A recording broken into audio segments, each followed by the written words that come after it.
Hello everyone, and welcome to another Telescript software tutorial. Today we're going to talk about preferences. So every version of Telescript software has a preference section which enables you to set your different preferences for your scripts and your defaults and all that stuff. So today we're going to go through the preferences within Telescript AV. If you're going to be looking for preferences for Pro, Tech, or Max, keep an eye out for other videos on our channel that explains those preferences. So let's go. And here we are in Telescript AV, and if you go to the top bar and you click Tools, you'll see a Preferences option. Just select that and the tab Preferences window will open. As you can see, you've got a number of tabs here. We'll start with the Script 1 tab. And you'll see in the Script 1 tab you have at the top a number of script save options, and there's a default script path, and this is basically the folder that Telescript AV will always look at by default when you go to open a script and when you go to save a script. You can change this folder using the browse button, and you can direct this towards any folder that's on your computer. And up at the top here, you're going to see a bunch of saving options. There's a confirm on overwrite and a save if changed. You can check these on or off depending on what you want to do. It's important to click off the save if changed option, especially if you're working in a run list situation, because if you switch scripts in a run list and you don't save it, you will lose those changes once you move out of that script. So if you click off the save if changed, it's very helpful to make sure that when you move away from a script in a run list that it will ask you if you want to save it. So it's important to check that off. And just below the script save options section, you're going to see a bookmark section. These are just some basic controls. You can hide bookmarks in the scripts if you don't want your talent to see the bookmarks. You can protect bookmarks, and then the bookmark text, we defaulted to the double chevron just because it's a character that's not generally used in most scripts, but you can basically change this to any keyboard stroke. If you want it to be an asterisk, you can change it to be an asterisk, but by default it comes as a double chevron. On the right here, you've got a quick zoom option. This is the zoom level that occurs once you use your zoom function. The more you slide it one way or the other, the more the script will zoom out when you activate that function. On the bottom here, this is the default section, and this is where you set all your defaults for Telescript AV. So if you click text color, you can select the text color that scripts will always default to. Same thing with background color.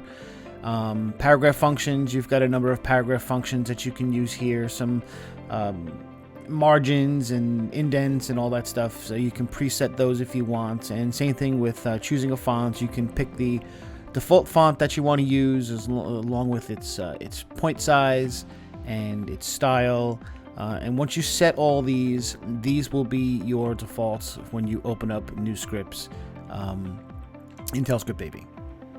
And speaking of defaults, the Script 2 tab is where you can control all of your defaults. We've done an entirely separate video on defaults and when to apply your attributes and when you shouldn't apply your attributes. So just take a look for that default video in our channel, and you'll be able to get a deep dive on how to use the defaults. And in your miscellaneous tab, that's exactly what it is, just a bunch of miscellaneous options where you can select, you can disable script editing, you can change to run list mode or single script mode, and all the options that appear there. You can change the quick cue color, which is pretty helpful depending on how evident you want that quick cue color to appear when you insert them into your scripts. Again, the run list stuff, you can select these on or off. These are just a bunch of helpful little tools that may make things a little bit easier for you. Just to kind of tweak the software to work exactly how you want it. And up here we have a network tab. Now this network tab is very, very rarely used within Telescript AV. Its intention is to work in conjunction with our MOS gateway and our iNews gateway, which are newsroom systems that are used in live broadcast environments like news broadcasts and that kind of thing. I'm going to be doing a completely separate video on how to set up the MOS gateway and the networking tabs to work with the gateways. But this is basically the tab that you would insert all of that information in if you're going to be setting that up. So take a look for another video that specifically talks about how to network with RMOS gateways. And the next tab we have here is the prompter tab, and inside the prompter tab there's a bunch of performance options that you can turn on and off. You can disable your vertical blanking. If you're getting a slightly jittery scroll, you can disable the vertical blanking, which may help to smooth it out. You can disable prompting in editing mode. You can disable font smoothing. These are all tweaks that you can make to just make your scroll the best possible scroll that you can. Just a bunch of other things, auto hiding the taskbar and disabling the screensaver automatically once you open up Telescript AV are all up in this performance section.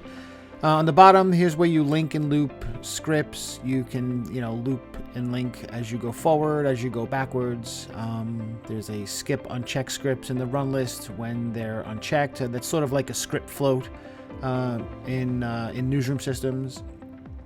And finally, you have the index arrow section where you can basically change the location of the index arrow, and you can change the color and all those kind of things depending on how you want to position the index arrow. And the next tab we're going to talk about is the controllers tab. And in the controllers tab, it's exactly what it is. It's your communications between the controllers that you have connected to your computer. The top section here is for your 10-button controller.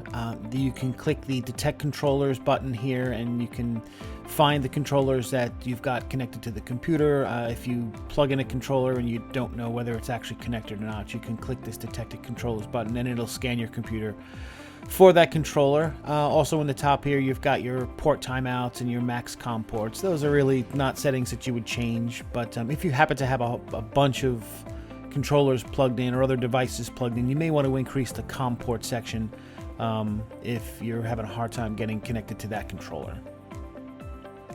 And you also have a speed gradient lever here that you can increase or decrease the speed gradient. Basically what this does is it increases the amount of time that your scroll dial drives the script forwards and backwards. And in the middle here, you have the dialog controller section. This is basically controls how you see the on-screen controller. So if you click the dialog controller here, this is what the full screen dialog controller looks like. And if you change it and you select the mini dialog controller, this is what the mini dialog controller looks like. So that's where you can change the settings for the dialog controller and how you see it.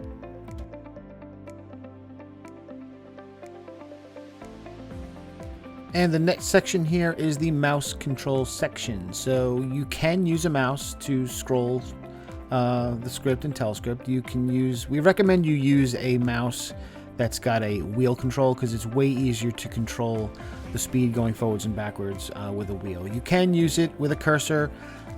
Basically what you would do is you would just point your cursor at the desktop and slide it forwards or backwards, and that would increase or decrease the speed. But the wheel control is definitely the way to go if you're going to use a mouse. And finally at the bottom here you have your XK12 and foot pedal settings. The foot pedal operations, these controls are basically for older type foot controllers where you had it on the floor and you would tap, tap, tap to the right, tap, tap, tap to the left in order to be able to increase or decrease the speed. So they're not really used much anymore, but the controls for them are still in here in case you do have one of those older foot controllers. But on the right here, you also have some XK12 controls. The gradient is basically the same as the speed gradient for the 10-button controller. That controls the gradient on the dials that are on top of the XK12. And there's also an XK12 dimmer control where you can increase or decrease the intensity of the backlights that are on the XK. And up here, the logging tab, very, very important. The logging tab is what dictates whether or not you're logging the activity of your software. This is really important when it comes to troubleshooting problems that you might have. If you have to turn on logging, because what will happen now is the software will now write log files, which is recording everything that's going on with your software. So in case you have a technical problem that you can't fix yourself, you can send us the log files, and the log files will give us exactly what's going on in your particular installation, what you were doing at the time that the problem occurred. So it's really important for us to have those in order to be able to determine exactly how to help you with the problem that you're having. And up here in the spelling tab, most of the settings in the spelling tab you really are probably not going to change. The only thing you might change is down here at the bottom. You've got a little options button here that you can click, and when you click that options button, there's going to be a bunch of selections that you can open up that you can kind of tweak the spell check option to your liking. And once you set that, just click OK, and all those new options will take effect. And up here in the client tab, we're pretty much going to skip over this because this goes back to a piece of software called Echo that was developed by Telescript West a while back. It's unavailable, hasn't been used in quite a while, but we left it in here just in case at some point we decided to reinstate the Echo software. If there is a situation where Echo comes back, I'll do a separate video on how to tweak these settings and how to work with Echo. And finally, the Tools tab. Inside the Tools tab, you're going to find a couple of things that you can play with. There are some timer controls. If you bring up the timer when you boot up the software, if it stays on top of the scroll. So these are just some things that you can use as defaults. Same thing with timer type. You can default it as a countdown, time of day, or a stopwatch. And on the right here, there's a little section here that syncs the timer with your controller and what it does when you press the green and the red buttons on your controller. In the center here, you have external target options. Within that little section here, there's a auxiliary window that Telescript AV can generate that you can drag to an external desktop if you want it to work in a situation where you've got a prompter screen that does not do the automatic flip for you. So you're able to prompt to this little auxiliary window, and within that window you can flip it horizontally or vertically to be able to match up with the teleprompter monitor that you're using that does not have the flip function built in. And that about does it for the preferences within Telescript AV. If you've got any specific questions on how some of these tools and preferences work, you can just shoot us an email at info@telescript.com, or you can give us a call at 201-767-6733. Thanks for watching.